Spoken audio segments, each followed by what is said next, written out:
କେହି ଜଣେ କହିଛନ୍ତି କି ଜୀବନର ପରୀକ୍ଷାରେ କେବେ ନମ୍ବର ମିଳେନି। ସେଥିପାଇଁ ଯଦି ଲୋକମାନେ ଆପଣଙ୍କୁ ତାଙ୍କ ମନରେ ଟିକେ ଜାଗାଟିଏ ଦେଇଦେଲେ ତ ଆପଣମାନେ ବୁଝିପାରିବେ କି ଆପଣ ଜୀବନର ପରୀକ୍ଷାରେ ପାସ୍ ହୋଇଗଲେ। ଜୟ ଜଗନ୍ନାଥ ଦର୍ଶକ ବନ୍ଧୁ, ମୁଁ ହେଉଛି ଅସିତ ମହାରଣା ଏବଂ ମୋର ୟୁଟ୍ୟୁବ୍ ଚ୍ୟାନେଲକୁ ଆପଣମାନଙ୍କୁ ସ୍ୱାଗତ କରୁଛି। ଭିଡ଼ିଓଟି ଭଲ ଲାଗିଲେ ଭିଡ଼ିଓଟିକୁ ଲାଇକ୍ କରିବେ, ସେୟାର କରିବେ ଆଣ୍ଡ ସବସ୍କ୍ରାଇବ୍ ମଧ୍ୟ କରିବେ। ଏ କାହାଣୀଟି ଜଣେ ରାଜାଙ୍କର, ଯାହା ପାଖରେ ବହୁତ ବଡ଼ ରାଜ୍ୟ ଥିଲା। ସେ ବହୁତ ବଡ଼ ସେନାର ଅଧିକାରୀ ଥିଲେ। କୌଣସି ତାଙ୍କ ପାଖରେ କମି ନଥିଲା ରାଜ୍ୟରେ, କିନ୍ତୁ ରାଜା ବୁଢ଼ା ହୋଇଯାଇଥିଲା। ରାଜାଙ୍କର କେବେ ବି ମୃତ୍ୟୁ ହେବାର ସମ୍ଭାବନା ଥିଲା। ସେ ସବୁବେଳେ ବିମାର ରହୁଥିଲେ। ଏହା ଭିତରେ ରାଜା ତାଙ୍କ ରାଜ୍ୟ ପାଇଁ ଉତ୍ତରାଧିକାରୀ ଭାବେ ତାଙ୍କର ବଡ଼ ପୁଅକୁ ଘୋଷଣା କଲେ। ସମସ୍ୟା ଏହା ନଥିଲା ରାଜାଙ୍କର, ସମସ୍ୟା ଏହା ଥିଲା କି ରାଜବୈଦ୍ୟ ଜଣକ କହିଥିଲେ କି ରାଜା ସାହାବ, ଆପଣଙ୍କ ପାଖରେ ଆଉ ବହୁତ କମ୍ ଦିନ ଅଛି, ତ ଆପଣ ଏହାକୁ ସବୁ ଛାଡ଼ିଦେଇ ସନ୍ନ୍ୟାସ ନେଇଯାଆନ୍ତୁ ଏବଂ ଶେଷ ସମୟକୁ ଜୀବନର ଜଙ୍ଗଲରେ ଯାଇ ତପସ୍ୟା କରନ୍ତୁ, ଉପରବାଲାଙ୍କୁ ମନେ ପକାନ୍ତୁ। ପୁରା ଜୀବନ ଆପଣ ଏ ରାଜ୍ୟର ଧ୍ୟାନ ରଖିଲେ, ଏବେ ଏହାକୁ ଆପଣଙ୍କ ପିଲାଙ୍କ ଉପରେ ଛାଡ଼ି ଦିଅନ୍ତୁ। କିନ୍ତୁ ରାଜା ପାଖରେ ଏ ସମସ୍ୟା ଥିଲା କି ତାଙ୍କର 4ଟି ରାଣୀ ଥିଲେ। ରାଜା ଚାହୁଁଥିଲେ କି ଏମାନଙ୍କ ମଧ୍ୟରୁ କେହି ଜଣଙ୍କ ସାଙ୍ଗରେ ସନ୍ନ୍ୟାସ ଜୀବନ ବିତେଇବେ ବୋଲି। ଚତୁର୍ଥ ରାଣୀ, ଯାହାକୁ ନୂଆ ନୂଆ ବାହାଘର ହୋଇଥିଲା, ତ ରାଜାଙ୍କର ବହୁତ ଭଲ ପାଇବା ଥିଲା।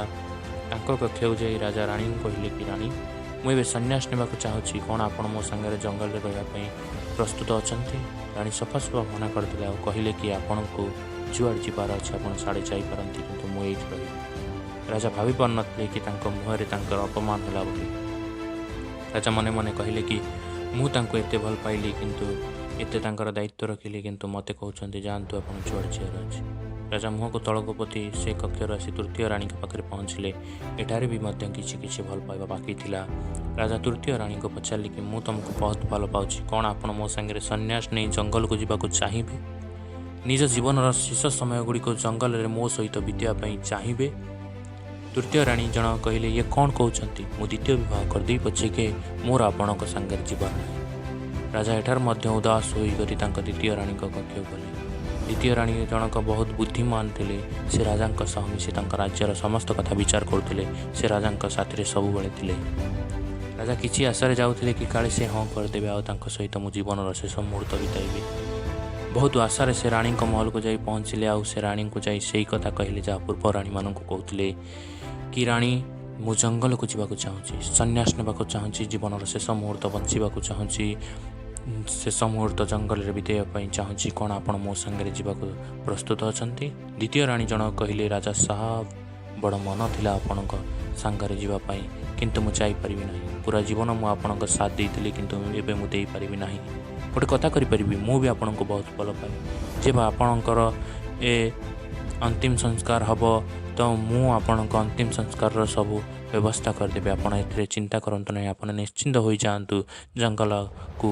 ଆପଣ ଯାହା କରିବାର ଅଛି ଜଙ୍ଗଲରେ କରନ୍ତୁ, ସନ୍ନ୍ୟାସ ନେବାର ଅଛି ତ ନିଅନ୍ତୁ, କିନ୍ତୁ ଆପଣଙ୍କର ଅନ୍ତିମ ସଂସ୍କାର ମୁଁ ବହୁତ ରାଜକୀୟ ପ୍ରଣାଳୀରେ କରିଦେବି। ଆପଣ ଏ କଥାକୁ ନେଇ ଚିନ୍ତା କରନ୍ତୁ ନାହିଁ। ରାଜା ସେଠାରୁ ମଧ୍ୟ ଭାଙ୍ଗି ପଡ଼ି ଉଦାସ ହୋଇ ସେଠାରୁ ଫେରୁଥିଲେ କି ରାଜାଙ୍କୁ ଏକ ଶବ୍ଦ ଶୁଣିଲା, ରାଜା ସାହାବ, ଚାଲନ୍ତୁ, କୁଆଡ଼େ ଯିବାର ଅଛି? ମୁଁ ଆପଣଙ୍କ ସାଙ୍ଗରେ ଯିବା ପାଇଁ ପ୍ରସ୍ତୁତ ଅଛି। ଆପଣ କହନ୍ତୁ କି କେତେ ଦିନ ଜଙ୍ଗଲରେ ଆପଣଙ୍କ ସାଙ୍ଗରେ ଯିବାର ଅଛି? ମୁଁ ଆପଣଙ୍କ ସାଙ୍ଗରେ ଯିବାକୁ ପ୍ରସ୍ତୁତ ଅଛି। ରାଜା ମୁହଁଟିକି ଦେଖିଲେ କି ଏକ ଦୁର୍ବଳ ସ୍ତ୍ରୀ ଲୋକ ଠିଆ ହୋଇଛନ୍ତି, ଯାହା ଶରୀରରେ କୌଣସି ଗହଣା ନଥିଲା। ସେ ଥିଲା ରାଜାଙ୍କର ପ୍ରଥମ ପତ୍ନୀ, ଯାହାକୁ ରାଜା ପ୍ରଥମେ ବିବାହ କରିଥିଲେ ଆଉ ତାଙ୍କୁ ରାଜାଙ୍କର କେବେ ବହୁତ ଭଲ ପାଇବା ଥିଲା। ରାଜାଙ୍କର କିନ୍ତୁ ତାପରେ କେତେ ରାଣୀ ଆସି ଚାଲିଗଲେ।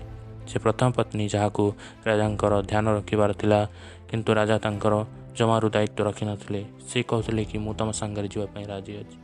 ରାଜାଙ୍କ ମନକୁ ମନ ଖରାପ ଲାଗୁଥିଲା ଆଉ ଲାଗିଲା କାଳେ ସେ ଜାଣିଥିଲେ କି ଏ ପ୍ରଥମ ରାଣୀ ହିଁ ତାଙ୍କ ସାଥ ଦେବେ ଆଉ ଅନ୍ୟ ସମସ୍ତେ ରାଣୀ ମନା କରିଦେବେ। ରାଜା ସେ ପ୍ରଥମ ରାଣୀଙ୍କ ସାଙ୍ଗରେ ସନ୍ନ୍ୟାସ ନେଇ ଜଙ୍ଗଲକୁ ଗଲେ। ଏ ଛୋଟ କାହାଣୀଟିଏ ରାଜା ଆଉ 4 ରାଣୀଙ୍କର। ଏ କାହାଣୀ ମୋର ଆପଣଙ୍କର ଆଉ ଆପଣଙ୍କ ସମସ୍ତଙ୍କର ଏ କାହାଣୀ ସେ 4 ରାଣୀଙ୍କ ବିଷୟରେ, ଯାହାଙ୍କ ବିଷୟରେ ମୁଁ ଆପଣଙ୍କୁ କହିବାକୁ ଚାହୁଁଛି। ସେ ଚତୁର୍ଥ ରାଣୀ ମାନେ ଆମଙ୍କର ଶରୀର, ଆପଣଙ୍କର ଯାହା ବିଷୟରେ ଆପଣ ଦିନ ରାତି ଭାବନ୍ତି, କେମିତି ଆଗ ଫିଟ୍ ରଖିବା, କେମିତି କ'ଣ କରିବା, ଗୋରା କେମିତି ହେବା, ଆମେ ଶରୀର ବିଷୟରେ ଭାବେ, କିନ୍ତୁ ଇଏ ଆମ ସହିତ ଯିବାର ନାହିଁ। ତୃତୀୟ ରାଣୀ, ଯାହା କଥା ମୁଁ ଆପଣମାନଙ୍କୁ କହୁଛି, ତୃତୀୟ ରାଣୀ ମାନେ ସେସବୁ ଜିନିଷ ଯାହା ପଛରେ ଆମେ ଗୋଡ଼ା ହେଇଥାଏ। ଲ୍ୟାପଟପ୍, ମୋବାଇଲ, କପଡ଼ା, ଘଣ୍ଟା, ଗାଡ଼ି, ଘର, ପଇସା, ଯାହା ପଛରେ ଆମେ ପୁରା ଜୀବନ ବିତେଇ ଦେଲେ। ଯଦି ଆପଣଙ୍କୁ କାହାଣୀ ମନେ ଥିବ, तेबे तृतीय राणी कही कि मु द्वितीय विवाह करदेवी पछे ये सब जिनस मु आपण संगे जापर ना जितेबले आपण मरीजे से सब जिनस अन्य कहीं व्यवहार करेंगे यहाँ आपण पचर जीवार ना किंतु पुणी आम मैंने ये सब जिनस अधिक भल पाई था। द्वितीय राणी जी कही कि मु आपण सांगे तो जापर ना किंतु अंतिम संस्कार करी। द्वितीय राणी माने आपण परिवार आपण सांग आ साथी जो मानक आप बहुत सारा भल पाती अंतिम संस्कार पर्यंत आपण सांगे से जाती किंतु चाहिए से सांग मैंने दुनिया छड़ी आपण सांगरे जापारती ना असंभव से कही मुझे सांगे आपण अंतिम संस्कार पाई चाहिए। आ प्रथम जार आपणकर बिल्कुल दायित्व रखी नथिले आपण आत्मा कहीं ताहा आपण को मागणार मिलता ना मनीष को जहाँ मागणार मिले से तार दायित्व जमा रखे ना आम सब दुनियार पछरे गोड़ाए केबे भी आम आत्मा को शांति करे ना सब द्वितीय तृतीय चतुर्थ राणी पछरे गोड़ाए ध्यान रे भावी कि जीवन में जेबे भी आपण को कौन सी बड़ निष्पत्ति नबार थाए से निष्पत्ति को नेबा बेले आम आमर आत्मा को भावी थाए जहाँ आमर समस्त समय साथ दे थाए। केते लोक कहती कि मोटिवेशनल दरकार किंतु मोटिवेशनल वास्तव में भीतर रू आसी थाए। जीवन सब प्रथम राणी माने आपण आत्मा को ध्यान रख जे कि सब बेले आम साथ दे थाए। नमस्कार वीडियो भल लगे लाइक टे करेंगे शेयर टे करेंगे और कमेंट करेंगे सब्सक्राइब चैनल को करेंगे नुआ नुआ वीडियो देखा और मो इंस्टाग्राम आईडी को फॉलो करेंगे जो कि तले डिस्क्रिप्शन में मुझे दे धन्यवाद।